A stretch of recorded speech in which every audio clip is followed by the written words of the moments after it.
Tell him, McCluskey. Tell him what time it is. Little Hen says it's time to rock and roll. All you people are so scared of me. Come quietly or there will be trouble. Man, that's just me. I'm Batman. This is Sparta! There is a tiger in the bathroom! I'm an excellent driver. If it bleeds, we can kill it. Pop quiz, hotshot. Keep the change, you filthy animal. I drew my sword and... Whoosh! One swipe, his sword shattered, then chomp! Dad's leg was clean off. Down the monster's throat it went. Oh, that's my favourite part.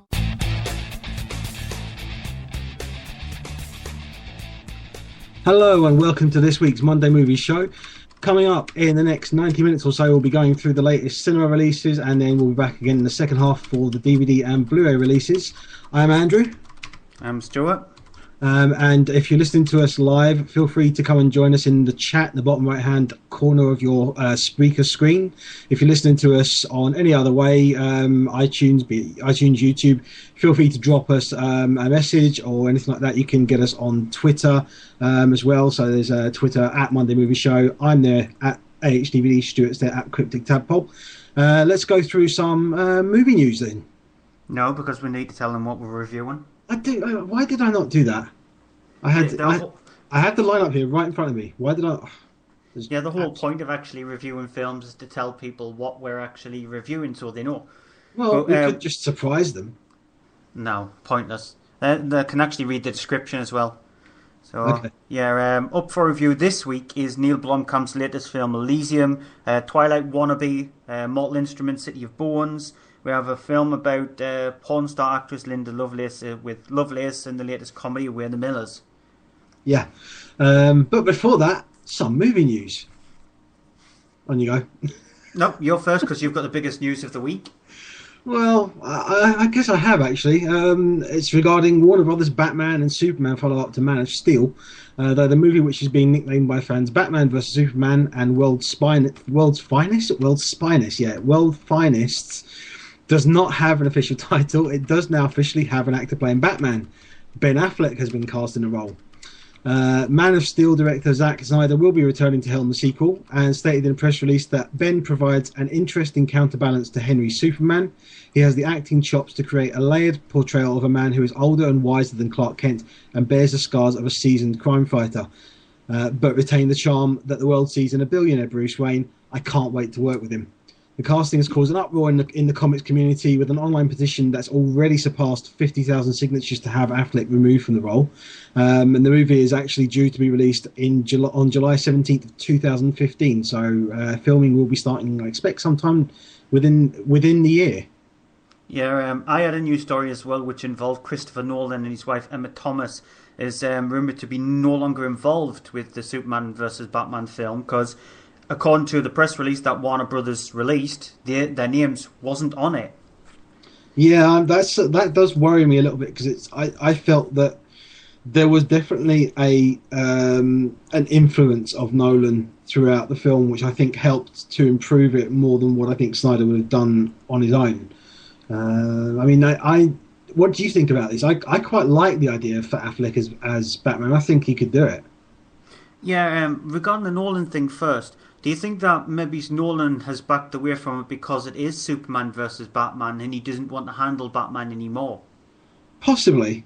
I can see obviously why, because he's done the 3 films and then he decided that was it. He didn't want anything more to do with that. So that's possibly why. But I still think he should be, if not in a producing role, I would hope that he would have some kind of input on the script before they go to filming. Yeah, regarding Ben Affleck, the uproar that I've seen on Twitter, on Facebook, etc., with this petition as well, it's just absolutely stupid.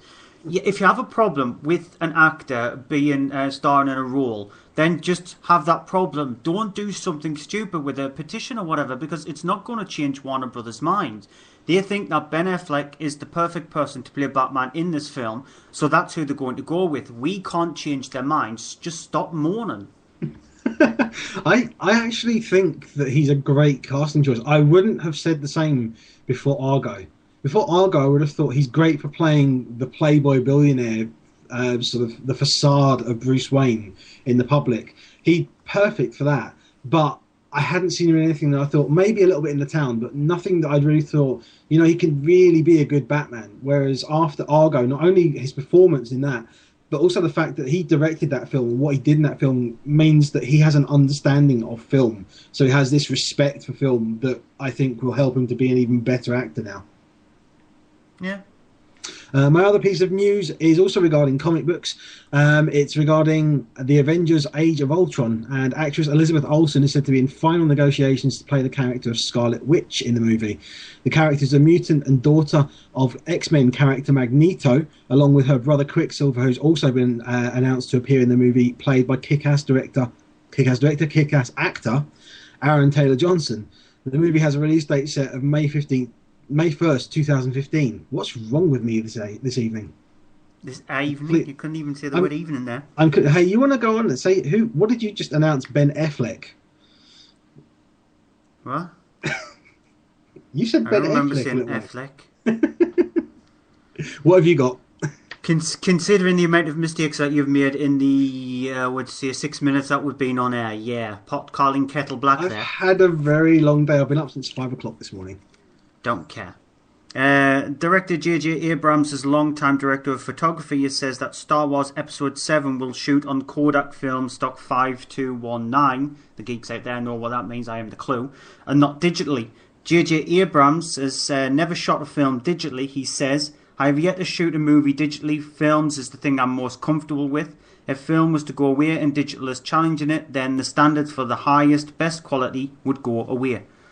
He's never shot a film on digital? Nope. I find that surprising. I thought that some of his films were digital. I didn't think they were... Let's go back. I didn't think they were digital. I thought they weren't 35mm. Nope, he's never shot a film digitally. Okay. I mean, I mean, Christopher Nolan is one of these big people, these big names who's pushing 35mm more than anyone else who's going for digital.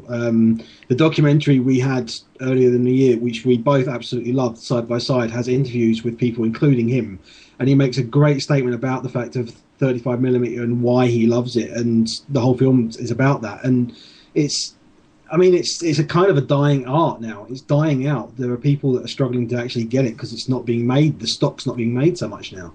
So it's a ballsy decision, really, because it means it's a longer production. Yeah, and just as a side note, I remember reading a news story a few days ago about James Cameron says that he thinks that everything by 2015 will be shot in 3D, and he means everything will be shot in 3D. He says 3D is definitely the future, when you can actually see it's not. I think it can be, as long as it's done properly. The problem is nobody apart from maybe James Cameron, Martin Scorsese, I can't think of names. Life of Pi. My mind's gone blank now. The director of Ang Lee, yes. Ang Lee, those three are the only ones that I've seen that have really taken an effort with 3D and really done it properly and made it really work very well.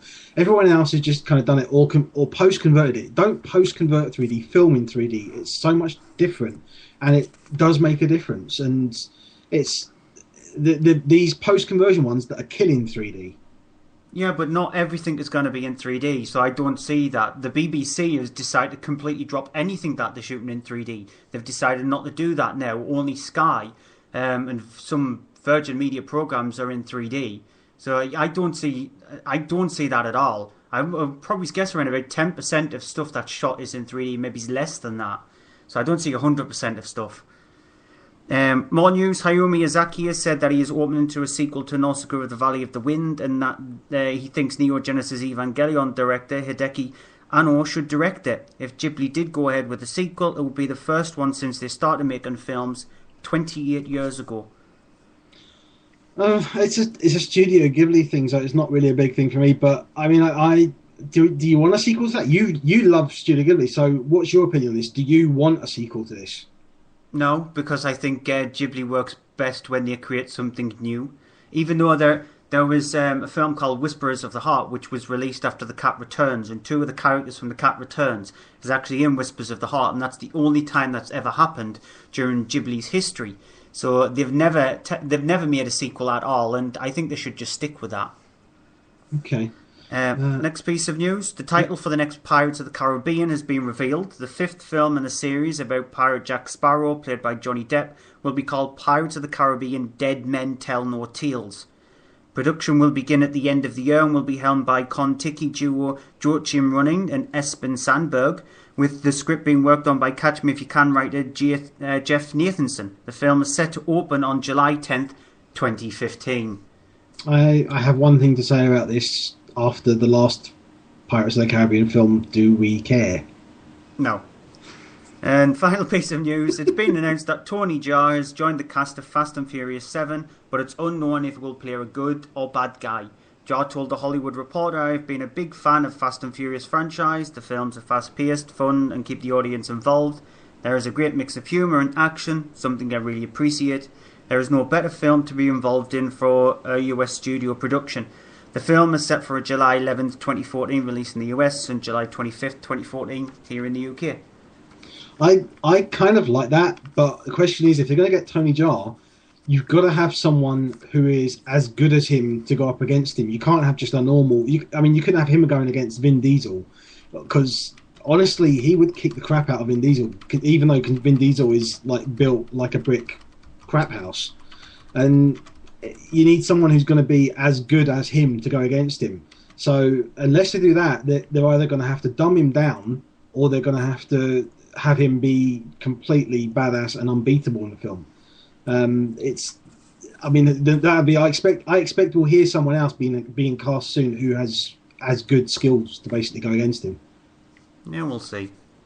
Box office top 10, starting at number 10 with Despicable Me 2.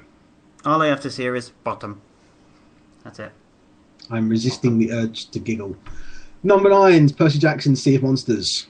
Much weaker than the original. If you want to see a film like this, just watch the original. The sequel is very weak. It tries to be like an old-fashioned 80s adventure film, but fails. Number 8 is The Smurfs 2, which is awful. I don't think anybody else expected any better than that. I was going to say the 5th one, jumping too far ahead there. The 3rd one is actually due out in 2015. This one's definitely not hanging around as much as the first one. I mean, it's only been out 2 weeks now, and it's dropping to number 8. No, it's been out 3-4 weeks, actually. Is it 3? No, I don't think it's been 4 weeks. It has been out a few weeks. It's got 8 million so far, but it's been out more than 2 weeks. Okay. That's rather annoying. And number 7 is Alan Partridge Alpha Papa, which I know you haven't seen, so I'm just going to say that I absolutely loved it, and I don't like Alan Partridge. I laughed my arse off this whole way through this film. It was brilliantly done. It's just a laugh from start to finish. And if you don't like Alan Partridge, be amazed and go and see it as well. And number 6 is Monsters University, which is a weak prequel. It's a weakquel, as I said on FTN. We coined the phrase there. It is. It's a major weakquel. Just avoid it. They should have made a sequel instead. Yeah, I completely agree. It feels like a 90-minute montage and just a complete waste of the material. And number 5 is The Conjuring, which is it's really good. It's nicely shot. There is very little scares in it. A lot of people will get scared of it. Proof was the person who was sitting next to me when I went to see this. I've never seen anybody as scared in my life when I went to see a film. So it will affect some people. And like I said, it is brilliantly shot. But it's not very scary if you're a horror fan like myself. Probably will affect me as well, which is why I doubt I'm going to see it when it comes out on DVD. So you have to review it then as well. As again, I won't be watching the number 4 movie, Grown Ups 2. Oh yeah, you will. It's awful. There is absolutely no storyline in it whatsoever. It's just 90 minutes of a few actors who were friends in real life, just thinking, let's film what we would probably do on a general day on a film and raking the money for it and be paid for it. So yeah, it's not funny at all. The funniest joke involved the moose peeing on them at the start of the film, which you see in the trailer, and that joke's used 3 times in the opening 5 minutes. So it shows you how bad it is. I'm amazed as well the fact that of all the actors that returned for Grown Ups 2, Rob Schneider was the smart one that didn't return for it. Yeah. And number 3 is a new entry for Two Guns, which I haven't seen. You haven't seen this. It's quite an enjoyable film. It's average to better than average, but not a fantastic film. Mark Wahlberg is generally the comedy sidekick in it. Denzel Washington, as he does with anything, elevates the material higher than it really should be. But it's an enjoyable kind of fun mess from start to finish. Number 2 is new entry for Planes, which I don't think you've seen either, have you? I don't have any intentions of seeing this. So we have to make a deal, and you definitely have to see Grown Ups 2 when it comes out on DVD, and I definitely have to watch Planes when it comes out on DVD. I don't know which of us has got the better deal there, because Planes is just not funny. It's technically very impressive animation-wise. There's some really nice flight sequences in it, but it's just, the story is just so monotonely boring. It's not got a single joke in it that is especially funny or works. There's none of this thing you get with animation now where there's jokes in it for kids and jokes for adults. There are just no jokes in this. It's just badly written, and there's kind of no point to it. It is a mess of a stain on the Cars universe, and which means the new number 1 movie this week is Kick-Ass 2. Did we expect it not to go in at number 1, considering that what it was up against? It was obviously that it was going to go in at number 1. I think it's taken less than the first one took. It's good, but that's all it is. Considering that the first one is such an entertaining film, this one is actually a letdown, considering that it has a big lull in the middle of the movie, and it loses its oomph that it tried to build up with the first one. Like I said, it's entertaining. It's entertaining Friday night, but that's all it is. It's nothing special. It's very below average when it gets to about the halfway point for me. The last half of the film just becomes a generic action film. And I was talking with someone today who felt the same way about the film. It's just very, very disappointing. That's it for the news and box office top 10. We're going to just take a quick break, after which we'll be getting into our first review. Hey folks, it's Al the Bald Gamer Dude from Menage a Geek Podcast, and I'm here to ask you, what do you want in a podcast? Is it talking? Is it funny stuff? Is it two guys and a girl having a chat? Is it video game news? Is it movie news? Is it TV stuff? Is it just geek all out your ears and into your brain? If it is, then why are you not listening to us? We're on Spreaker, we're on Stitcher, we're on iTunes, we're on Twitter, all Menage a Geek. Menage a Geek. Listen to us. Hi, this is Ben Lloyd Holmes from Monster Movie The Expedition. Come find us on Twitter and Facebook at Expedition Movie. You're listening to Movie Mondays. So let's kick on with our first review. I'm going to hammer my tongue in a minute. Lovely. You can do that while I review this then. It's Elysium. It's directed by Neil Blomkamp, who did District 9. We always seem to get District 9 and District 13 mixed up. District 13 is the free-running French film directed by Luc Besson. I think of District 13 as Banlieue 13, the original title. For some reason, that sticks in my head. Yeah, well, I was just watching The Fifth Element the other day, and so I'll always have Luc Besson's name in my head when I'm thinking District 9 is definitely Neil Blomkamp and whatever, so it was helpful, that. But yeah, this is directed by Neil Blomkamp. Some see it as sort of like a pseudo-sequel in a way, or set in the same universe as District 9. I don't, even though it's got the same kind of feel to it. The whole premise of the movie is that Earth is completely dilapidated. Poverty is run-stricken. There is a lot of illnesses run-stricken, etc. So the posh people, the high-up people, have decided to move to this huge, massive space station above the Earth called Elysium, where they live out all you might as well say fantasies in a way. It's everything is completely clean. If you get a disease, you have this machine in your house where it can completely eradicate the disease. And so, as you can probably guess, people on Earth who were living in these squalid conditions want to be up on Elysium. You have the main character, who is Max, played by Matt Damon, who is a worker in this robot factory, because you have these sort of like robot police workers down on Earth who sort of like control any violence or riots or anything like that. And he works in this factory which is run by William Fichtner's character, where he fixes up robots or creates robots, etc. One day he's involved in an incident where he gets locked in this heat chamber, which is used to... Now, I didn't get exactly what it's used for. Is it used to sort of like meld the robots together or destroy the robots or something? No, I think it's meant to destroy any biological material and therefore make it clean. Oh, so sanitize the robots, so it's like a sanitation kind of thing. Yeah, so he's locked inside this chamber and he gets infected by this radiation of some kind. Unfortunately, this gives him 5 days to live, and he needs to try and get up onto Elysium to try and eradicate this with the help of an ex-friend of his and another friend who's played by Diego Luna, who plays Julio in this. He needs to try and do something for him to be able to get some information which can turn the whole tide around, and everybody on Earth is able to get up to Elysium. Here's a clip. Hello? Before we start, I'd just like to explain... Max DaCosta, violation of Penal Code 2219, today at bus stop 34B. Yes, that's exactly what I wanted to talk to you about. You see, I believe there's been a misunderstanding. Immediate extension of parole by a further 8 months. Wait, what? No. I can explain what happened. I just made a joke. And, Stop talking. Elevation in heart rate detected. Would you like a pill? No. Thank you. What I'd like to do is Stop explain what talking. happened. Personality matrix suggests a 78.3% chance of regression to old behavior patterns. Grand Theft Auto. Assault with a deadly weapon. Resisting arrest. Would you like to talk to a human? No, I am okay. Thank you. Are you being sarcastic and or abusive? Negative. You also have this character in the film played by Sholto Copley, who plays Kruger, who's sort of like somebody who doesn't belong on Elysium, but he also doesn't belong on Earth. He's used as a go-between by Jodie Foster's character, who is up on Elysium, who seems to think that she is the high and mighty who wants to rule everything in Elysium. And so Sholto Copley's sort of like a bounty hunter of kinds. He's like the Boba Fett of the Elysium world over the Star Wars world.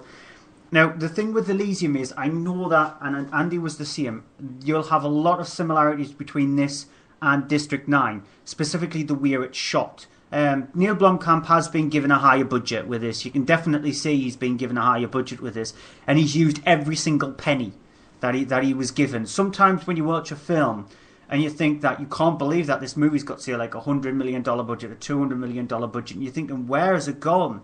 This one, you can. He's used every tiny little penny on the effects and the way it's shot. And I loved the fact that some of the movie was shot on Steadicam. It added a bit more of an element to the movie. The look of the film was fantastic. I'll use the word juxtaposition again because you do have that perfectly.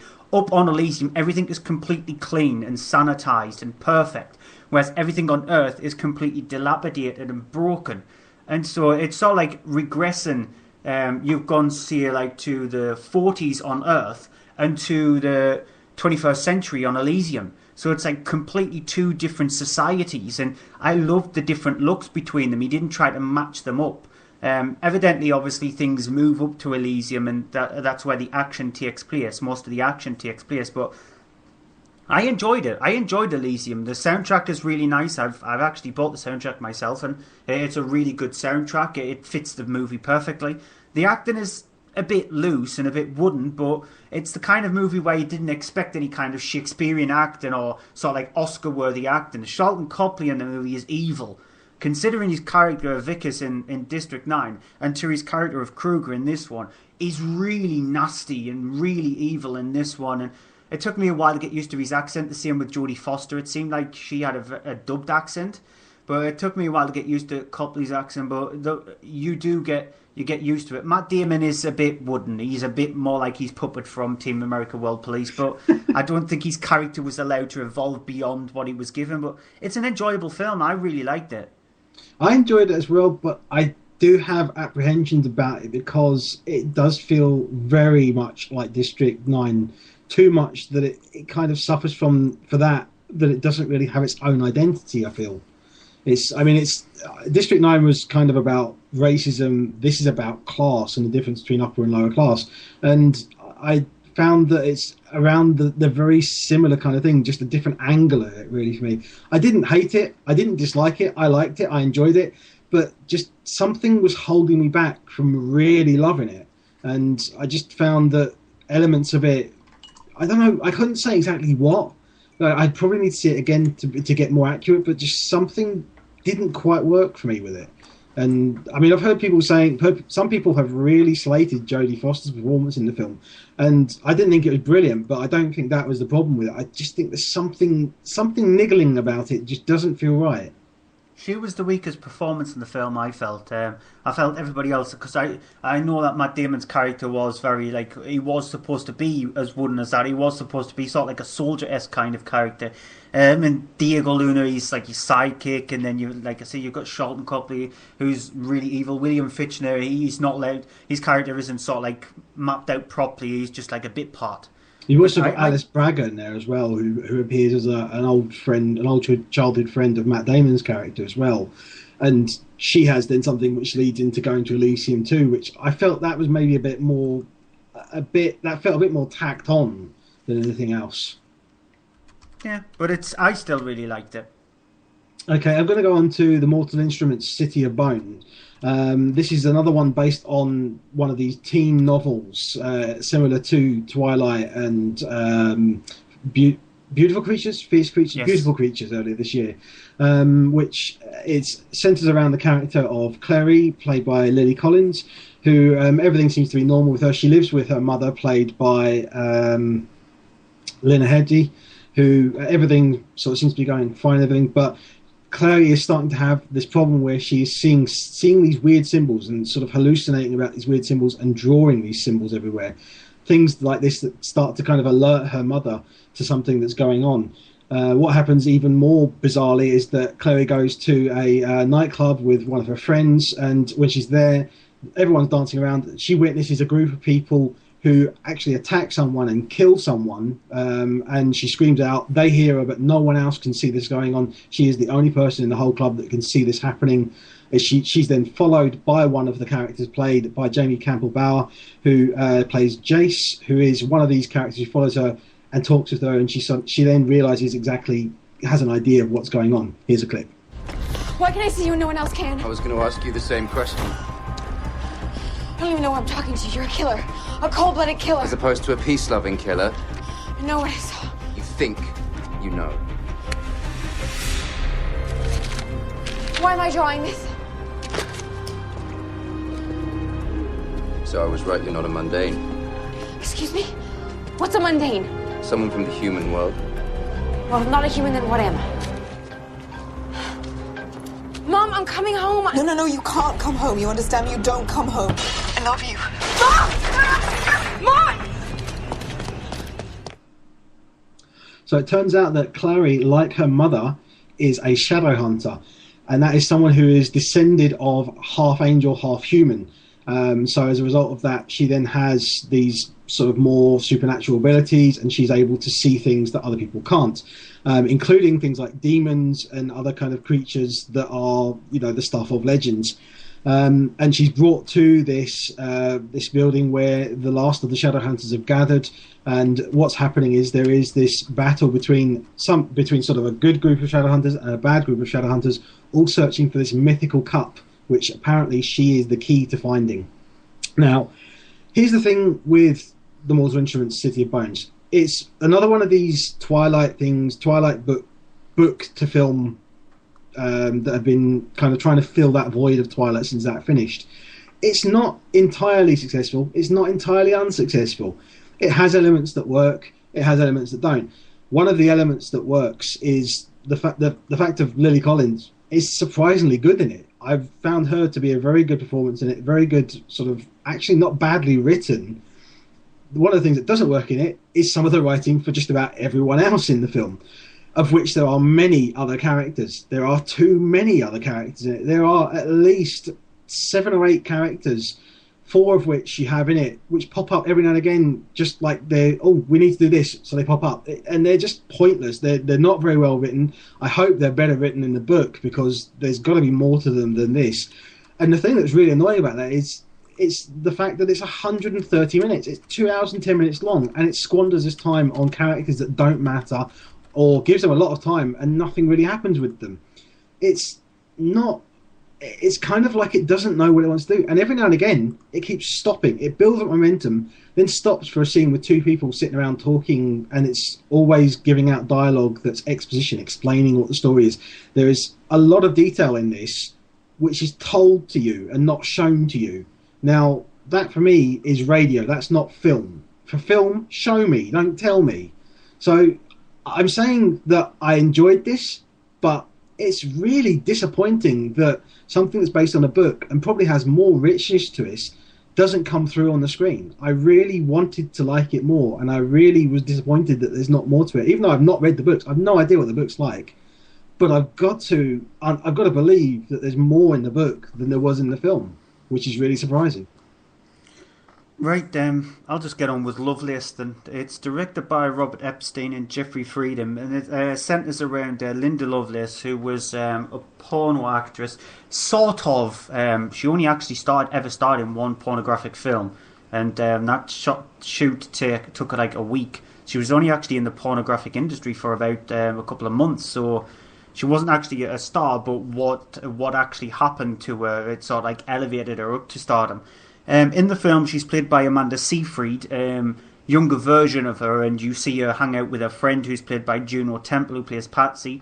At a party, she meets up with this guy who's Chuck, who's played by Peter Sarsgaard, and they establish a relationship. She eventually moves out of her family's house because her mother, who's played by Sharon Stone, and her father, who's played by Robert Patrick, disapprove of what she's doing in a way. And she moves out, she moves in with Chuck, and they end up getting married, they have a major sexual relationship, etc. And he thinks it's a good idea if she stars in a film. She doesn't know that it's actually a pornographic movie at first, but she finds out the movie is actually directed by Hank Azaria. And she just becomes a star from doing this movie, which later becomes Deep Throat. And at a party, she ends up meeting Hugh Hefner, who's played by James Franco. Here's the clip.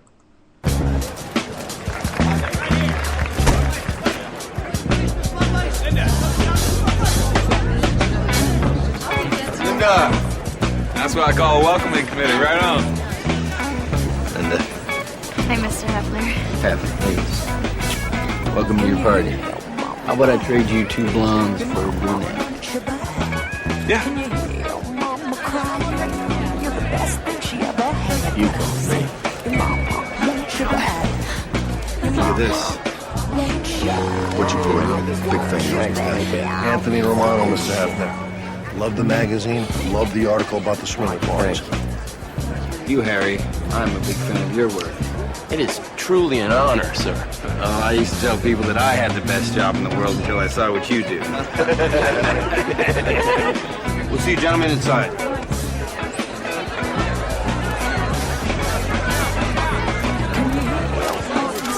Look at these 2 cool cats. Mr. Sammy Davis Jr. Miss Lovelace. Sammy Davis Jr. Better not miss this show. And so halfway through the movie, it gets completely turned on their head, and you actually find out what really did happen to Linda.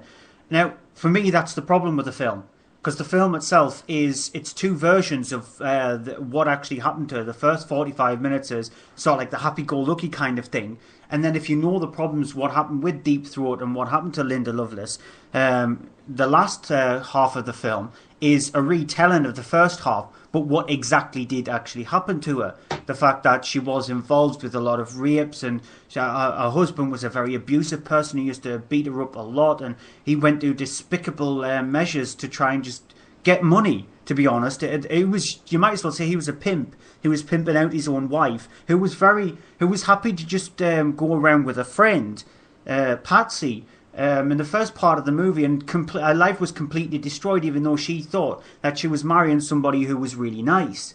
And so that is the biggest problem with the film. The acting is really well done. I can't believe I'm saying this, but Amanda Seyfried is actually really good as Linda Lovelace, because she doesn't sing, so that's a good thing. But she actually is given an acting role where she can actually use it to her full potential, and she shows that she can act. There isn't an actor who puts a foot wrong in this movie. It's just, it feels like it was a 45-minute idea, and they decided to stretch it to an hour and a half, and thought, why don't we just take what happened in the first half of the movie and just flip it on its head and do the thing that exactly happened to her. It could have just been a TV movie where it could have been on for an hour, where it showed you the life of what happened to Linda Lovelace and the movie Deep Throat, an abusive relationship that she was in, rather than be the hour and a half it is. It doesn't suit cinema, it doesn't suit the big screen. This is more of a small screen film. Considering the amount of actors in the movie, that's a bit of a letdown. So it's good for the acting point of view. For the film point of view, pretty disappointing. Okay, We're the Millers is the last cinema release we're covering this week. It's got in it a cast including Jason Sudeikis, who plays David Clark, who at the start of the film, as we're introduced to David, he is, basically he's a weed dealer.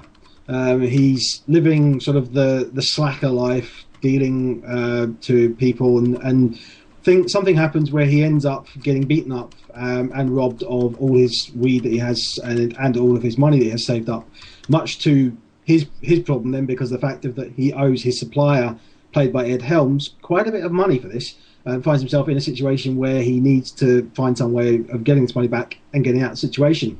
His supplier then makes up a suggestion of what he'll do is pay him as well as wipe off his debt if he will agree to drive down to Mexico, cross the border, and then pick up a stash of drugs that are there and drive them back and smuggle them across the border. Feeling kind of stuck in a bind and basically being told, if you turn this down, you don't have an option to turn this down.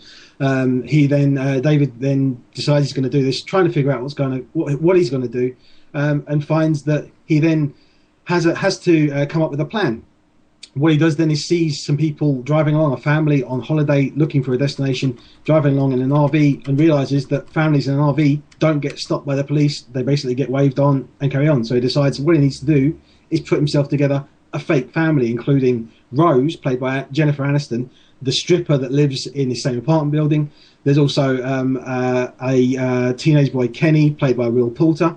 And what he needs to do then is find another person. So he decides to go and to make an offer to Casey, the local homeless girl, played by Emma Roberts, who is actually outside trying to break into a vending machine. Here's a clip. I don't get it. What's in it for me? Well, I'm thinking maybe a roof over your head, some actual hot food. That'd be good enough. I'm thinking 1,000. Fine, $1,000, but that's it. Great. And if we get caught, I'll say you drugged and kidnapped me.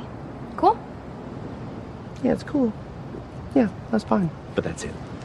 Kenny, meet your new sister. This is great. I've always wanted a sister.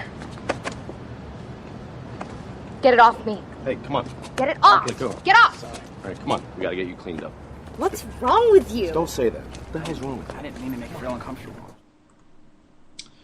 So this is one of those typical sort of formulaic, a guy starts off and he's a pretty much down and out, not much likable character, who then goes through a certain series of events, and things do not go to plan when these series of events then transpire, and then, the character changes.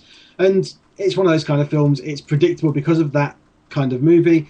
But the thing is that it's not bad. It's quite enjoyable. I giggled a lot through this. I didn't really laugh a lot, but I giggled quite a lot. There is one moment in it which I genuinely laughed I really laughed a lot, because it was just so uncomfortably funny and just odd and kind of so wrong but funny. Very well done in it. So I will admit that it kind of bested me. I didn't expect it to be this enjoyable. I didn't expect it to be, brilliant. I didn't expect it to be bad, but I was quite sort of surprised by it and pleased with it. The acting is good in it. The one thing that I have a big problem with is Jennifer Aniston being cast in the character of a stripper, because she's playing a stripper who then has to pretend to be a mum. And a housewife. And the thing is, she plays the housewife and the mum really well in it. It kind of feels more like she is a housewife and mum pretending to be a stripper the other way around. But, if you cast someone else in the role, it probably would have been better. But, she's the weak link as far as I'm concerned. But she's not a downfall effect on a movie. It's fun, it's enjoyable. I'm pretty sure that an audience will enjoy it and will laugh, as were quite a few of the people that I saw this with. Well, Booker in the live chat, he thought it was humorous. He laughed a bit, not belly laugh, so.